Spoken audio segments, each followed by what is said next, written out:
Hey, how's it going out there, everybody? Hope everybody's having a great day. Welcome to the channel. I'm your host, Cash. And let me tell you, if you're watching this wearing a Cash is King hat right now, you're a winner in every sense of the gosh darn word. Yes, you are. Let's talk about what we're going to do here today. This is Trucker News, hashtag Trucker News. If you don't know, I'm an illiterate truck driver, and I'm going to try to read the news to you. There's going to be some mispronounced words, and you know, I don't enunciate well, as they say, so let's get with it. So, first story of the day, sad news. Trucker killed in Massachusetts shooting that resulted in one death and multiple injuries. The next story we're going to get to, trucking company will make sure that companies who hire her will know about it after driver destroys historic bridge and they fire her. FMCSA issues major new rule to crack down on unscrupulous freight brokers. We'll see about that. North Dakota governor asked FMCSA to reconsider new restrictions on hours of service waivers. And an illegal overheight semi-truck struck Turnpike Bridge, causing severe damage. That's going to be expensive, I can just go ahead and tell you. New bill will fix 85-year-old law that prevents truckers from earning overtime pay. Do you get overtime? Let me know in the comments. Trucker locked himself into his rig for 33 straight hours to avoid predatory tactics of infamous A1 towing in Memphis. That'll be an opinion piece. And the real opinion piece of the day, a truck driver gets 10 years after admitting to smoking pot prior to fatally striking Tennessee cop. Whew, I would hate to be that feller, let me tell you right now. All right, let's get to it. Here we go. Trucker killed in Massachusetts shooting that resulted in one death and multiple injuries. Trucker killed in Massachusetts shooting that left one person dead and others injured on Tuesday night. The shooting happened Tuesday, November 14th in downtown Springfield, Massachusetts. Officers was called to the 0 to 100 block of Morgan Street for reports of gunshot victims. Officers arrived to find two gunshot victims inside of a semi-truck and another one on the ground. One of the men inside the semi-truck later succumbed to his injuries, and the other sustained serious injuries at the third gunshot victim, and the fourth, who walked himself to the hospital, are expected to recover. The incident is currently under investigation by the Springfield Police Department Homicide Unit. If you know anything about that, if you were in the Springfield area on November 14th, please let them know about that. Let's get justice for this guy. All right, here we go. This is an interesting story here. Trucking company will make sure that companies who hire her will know about it. That's their quote. After driver destroyed historic covered bridge. Now, I'll put a picture up here real quick. It looks pretty bad, I gotta say. Looks pretty bad. Um, if you come up on a covered bridge like that, wouldn't you at least ask yourself, maybe I'm not on the right road? Maybe I should call this in. I'm just saying. Trucking company plans to tarnish driver's entire reputation after her attempt to drive through a historic covered bridge ended in extensive damage. Yeah, I'd say they're a little butthurt about that because it probably cost them a ton of money. The incident occurred on Thursday, November 16th, in Princeton, Illinois, on Illinois' Route 26. According to our Quad City News, the unnamed truck driver caused serious damage to the iconic red covered bridge when she tried to drive over it.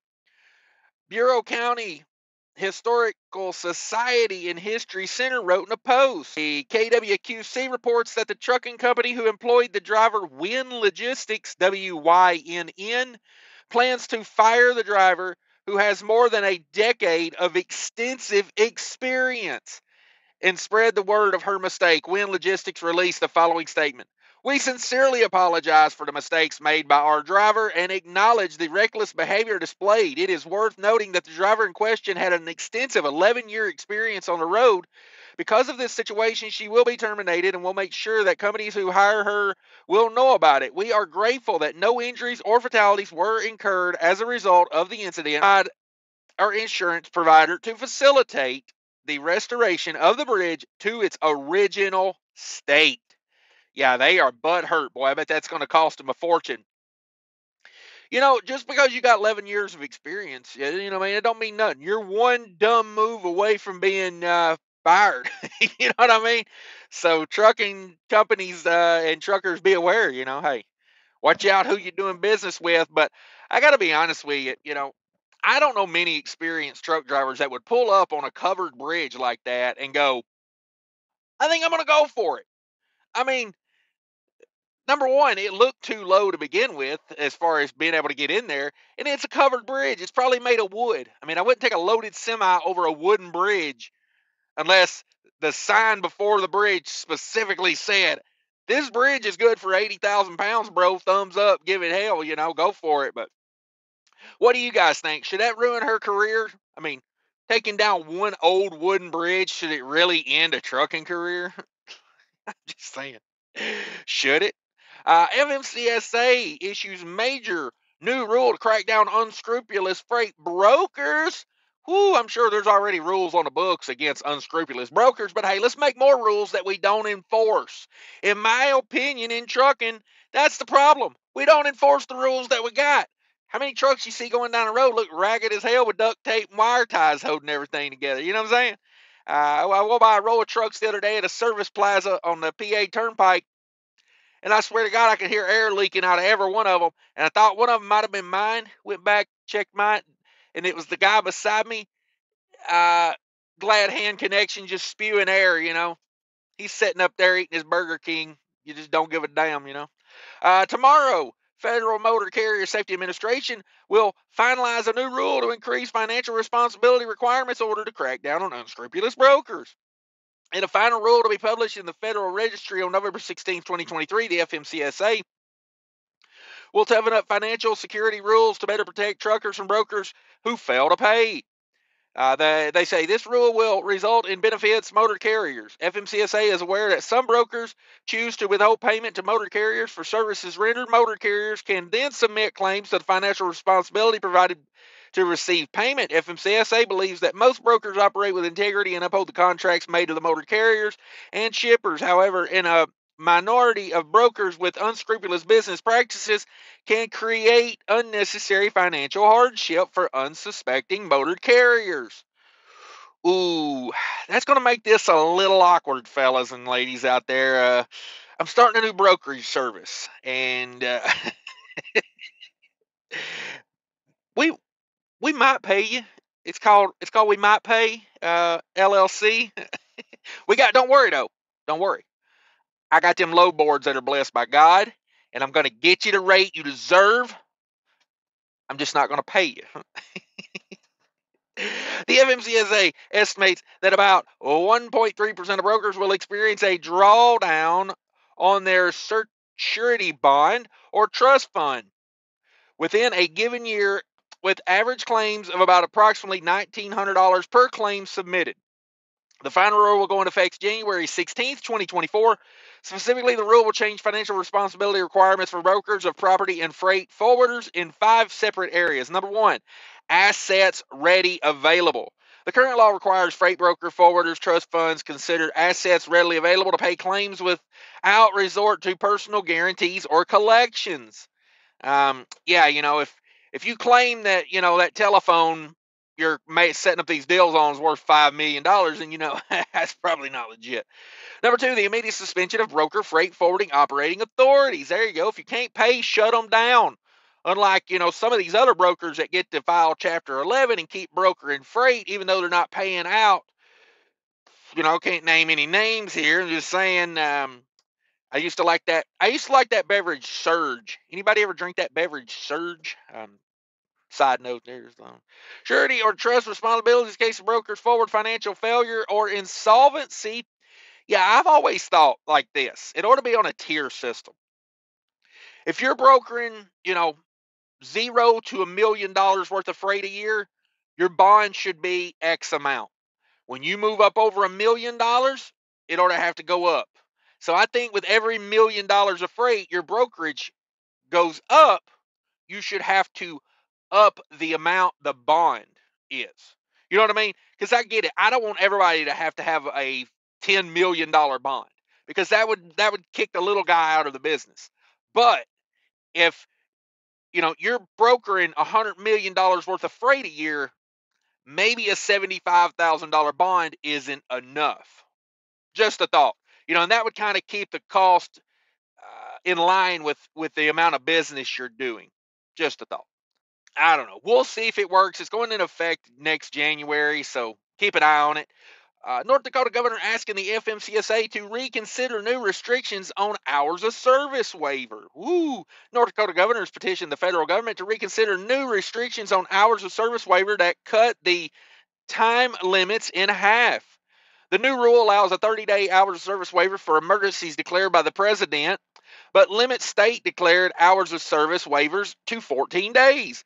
The new rule also limits which FMCSA regulations are automatically exempt under the state-issued waiver. The Federal Motor Carrier Safety Administration finalized the new rule on October 15th after raising the proposed limit from 5 to 14 days. But the North Dakota Governor Doug Burgum says that the rule change will severely impact operations in North Dakota during emergencies and have a direct impact on all citizens of our great state. I don't know. I mean, if it's a real emergency, 14 days is a good time for the state to come in. And then if it's an emergency that requires more than 14 days, maybe the president needs to step in at that point, right? I mean, I'm just saying. I'm not against. I'm in favor nor against that rule. Illegal overheight semi struck Turner Turnpike Bridge, causing severe damage. The Oklahoma Turnpike Authority says that a Turner Turnpike Bridge sustained severe damage after it was struck by a too-tall truck load on Wednesday night. Officials say that the bridge strike occurred late Wednesday, November 8th, on westbound I-44. Oklahoma Turnpike Authority's engineers said damage done by an illegal overheight semi-truck to the Shroud Bridge over the west I-44 Turner Turnpike lanes Wednesday night is more severe than any of them have seen in their transportation careers. Wow. The bridge has more than 15-foot vertical clearance above the Turner Turnpike and serves as westbound on and off ramp for State Highway 99 in Shroud. According to the Oklahoma Highway Patrol, the load carried by the semi-trailer was above 15 feet in height and struck the bridge with such force that it dislodged a bridge beam, as well as caused damage to the bridge deck and parapet wall above. As the bridge beam fell to the ground and it impacted a second semi-truck following the first truck, causing severe damage to the vehicle. Yeah, I'd say if a bridge beam hit your truck, you're pretty much done for the day. I'd say go ahead and get an Uber because I'm out of here. You know what I mean? It's unbelievable that this crash did not result in a fatality or serious injuries. Yeah, I believe that. We're so grateful the driver of the second vehicle, who was at the wrong place at the wrong time, walked away from the incident. The bridge damage is severe and unlike any I've ever seen in my 20-year career. Officials were able to reopen all lanes of westbound I-44 Turner Turnpike Thursday morning. The westbound Turner Turnpike ramp to State Highway 99 in Shroud is closed until repairs are completed. It's already a 15-foot high bridge. What was this guy hauling, right? Damn, bro, come on now. All right, a new bill will fix 85-year-old law that prevents truckers from earning overtime pay. Legislation reintroduced on Thursday would change existing labor laws to guarantee overtime for truck drivers. On November 9th, 2023, lawmakers introduced the bipartisan Guaranteeing Overtime for Truckers Act in both the House and the Senate. The bill seeks to repeal the motor carrier provision of the Fair Labor Standards of 1938. Little out of date there, boys, which exempts truckers from receiving overtime compensation. The bill would introduce in response to the publication of the U.S. Department of Transportation Freight and Logistics Supply Chain Assessment in February of 2022. In the report, USDOT recommended that Congress repeal the motor carrier provision of the FLSA in response to high driver turnover rates and compensation issues to the trucking industry in order to ease stress on the supply chain. Ooh. Now, I think this is twofold. This will actually and possibly could increase stress onto the supply chain, but I'm not against it, okay? This could require companies to hire more drivers. That way they don't have to pay a ton of overtime. You want to keep the overtime down, you're going to have to hire more drivers. Therefore, it could actually cause more trucks on the road, therefore increasing the chance of incident and lack of parking. Okay. Now, I'm not against this. I'm actually don't care. I mean, I really don't. I hope they get it if they want it, but I hope they don't if they don't. The ATA is against it. The American Trucking Association, AKA, as I like to refer to them, the cancer of trucking. So the ATA is actually against this because the ATA is a group of garbage companies that like to pay drivers as little as they can and just take advantage of them and abuse the hell out of them. And if you work there and you agree to that, then hey, I'm all about it. You do you.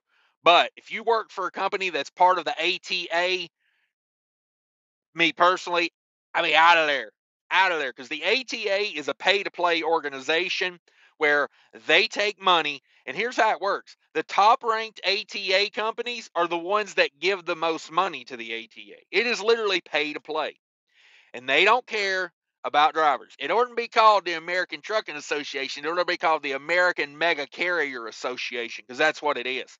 So I'm not for the ATA. So if the ATA is against it, I'm probably for it just because I have that opinion of the ATA.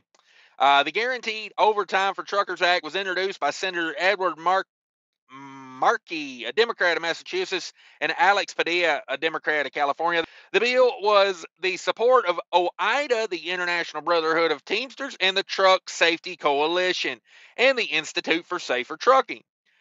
From the food we eat to the medical supplies we use in our daily lives, truck drivers make sure consumer goods and commodities reach their destination on time, said Senator Markey. However, for almost 100 years, obsolete labor regulations have denied truck drivers their rightful pay, leading to higher turnover and supply chain disruptions. Overtime for Truckers Act to fix this injustice and ensure that these vital workers receive their hard-earned overtime pay. I thank Senator Padilla for his consideration, for his continued effort in delivering fair pay for our truck drivers, the vital engines that keep our economy running. There you go. So, yeah, I think with ELDs and tracking devices and everything they got now, I mean, you could easily pay truckers an hourly wage and overtime. I'm just saying it could be done. It don't think it's no, it's an impossibility. No, it's possible. Um, a trucker locked himself in his rig for 33 hours to avoid predatory tactics of the infamous A1 towing in Memphis. How in the hell is A1 towing still able to be in business? I mean, these guys have been on Trucker News more than I have. I mean, how far they're here all the time doing something scrupulous. Investigations into the now infamous A1 towing in Memphis are continuing after a trucker locked himself in his rig for more than 33 hours to avoid being towed. The owner of the rig, the MHT Group Inc., says that the trucker fueled up at the Shelby Express on East Shelby Drive in Memphis, Tennessee, and pulled into a parking spot. As he was working to pay for the parking fee through his dispatch, A1 booted the truck and blocked it in. We got a receipt. We called the gas station. We showed the receipt. We called the towing company, and they said, "Oh, we booted you 10 minutes before you had this receipt," said MHT Group owner, who did not want to be named. The owner says that he offered to pay A1's $7,500 to release the semi-truck, but A1's claimed that was not enough to get the rig back. And that's when the situation began to escalate. The truck driver was captured on video saying, "My company told me to just sit in my truck and see what happens," and that he was not going to pay anything. In response, to A1 driver started honking their horns and using the booms of the tow trucks to shake the truck. So we called the police out. Lord have mercy, these people get away with this. It says the driver wanted to file harassment charges against them, said the MHT owner, and the police said that wasn't enough to file harassment charges. If they start shaking the truck you're sitting in, that would not be considered harassment. Okay, apparently it's lawlessness in Memphis these days. The MHT owner said that after local police refused 6 times to show up to the scene because of lawsuits filed against them by A1, They called out the Tennessee troopers to help with the situation. So A1 sent over their lawyers. Man, you know a place is bad when they got their lawyers there like that. The lawyers showed up and started talking about laws, but state police shut him down and told him, "This is how the law works," said MHT owner. Then they started telling us they lost the key to the boot and can't do anything. So state police gave my guys the authority to cut the boot off. The A1's drivers also claimed that the trucker physically assaulted him during the incident.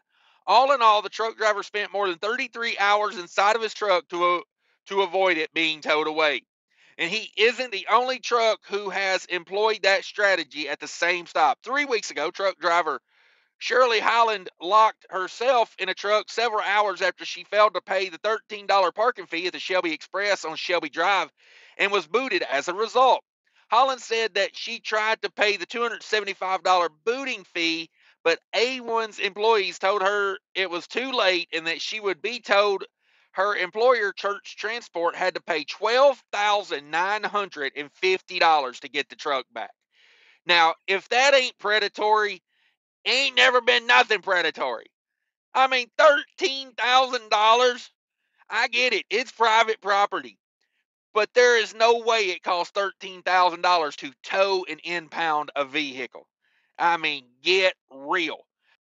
You know, that's crazy. Don't go to that place. You know, I know the owner of that service station said, "Oh, well, I signed a contract with them. There's nothing I can do." Buddy, there's something you can do. If you're going to let them take advantage of truck drivers like that on your lot, I don't see why any trucker would ever go there.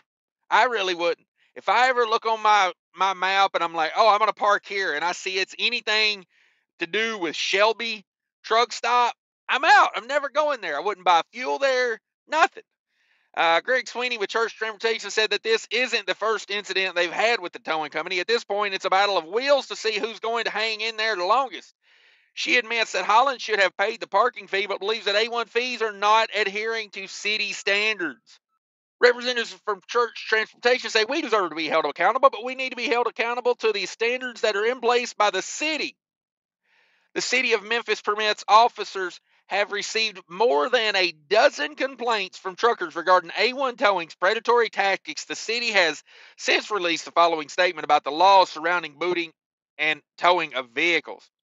Per the ordinance, if the owner or operator of a motor vehicle that is parked without authorization on private property attempts to retrieve said vehicle before booting actually occurs, there shall be no fee, and the vehicle owner shall be allowed to remove the vehicle without further delay. The booting ordinance does not specify what type of vehicle can be booted. The maximum amount a booting company can charge to remove a boot is $50 per the city ordinance. The ordinance states that no vehicle affixed with a boot may be towed unless the owner of the vehicle fails to contact the booting company within 24 hours of the notice. So, the Memphis City Council Committee plans to discuss alleged abuses of city booting and towing ordinances by local companies on November 21st. Texas truck driver gets 10 years after admitting to smoking pot prior to fatally striking Tennessee cop. Oof. Hate to be this fella. A Tennessee truck driver was sentenced today for his role in the death of an officer in Loudoun County Sheriff's Office who was struck while trying to clear a ladder from the roadway. Houston resident Christopher Savannah, 43, was sentenced to 10 years in prison on November 15th after pleading guilty to felony vehicular homicide by intoxication and felony reckless endangerment. Around 8 o'clock on February 3rd, 2022, Loudoun County Sheriff's K-9 Sergeant Chris Jenkins was killed responding to a report of debris in the roadway in Loudoun County, Tennessee. Jenkins was attempting to remove a ladder from I-75 at mile marker 74 when he was struck by a semi-truck driven by Savannah and died from his injuries a short time later. Savannah, instead of coming to a stop like surrounding traffic, plowed his 78,300-pound rig into at least two vehicles in front of him, causing one of the vehicles to hit another. As the truck continued through the cars, the Freightliner struck Sergeant Jenkins as Jenkins exited his cruiser, causing his immediate death. Wow. Savannah, who admitted to smoking marijuana before and while driving his rig, was determined at the scene through standardized field sobriety test and later testing of sample of his blood to have been under the influence of marijuana when Savannah failed to stop his rig during a rolling roadblock that was being conducted by Sergeant Jenkins so Jenkins could stop and remove an extension ladder from the middle of the northbound interstate lanes. The driver of the pickup that lost the ladder on the interstate was charged and convicted on 3 counts of misdemeanor reckless endangerment. The Tennessee Highway Patrol used handcuffs belonging to Sergeant Jenkins to arrest Savannah in 2022, according to the Loudoun County's Sheriff Office. I don't know why that matters, but yeah, wouldn't you hate to be that boy? I mean, be involved in a fatal accident's bad enough, but boy, under those circumstances, they kind of know you weren't paying attention. You know, traffic coming to a stop, flashing lights and whatnot, and you're not paying attention. Whatever you do, don't be that guy, right? All right, everybody, that's Trucker News. Thanks for watching. Smash that like button if you made it this far. I much appreciate everybody watching Trucker News. Thank you so much. If you're not a subscriber, think about becoming a subscriber. Take care of each other out there. And remember, people are more important than trucking. I want to talk to you real quick about the ES Advantage card. Do you need discounts at major truck stop chains? They got them. Do you need discount on shop rates at TA and Love's? They got them. Tire discounts. They even got health insurance now. Click the link down below. Easy application, no credit check. Sign up. They give you a call back. They'll take all your information and you'll be in the network.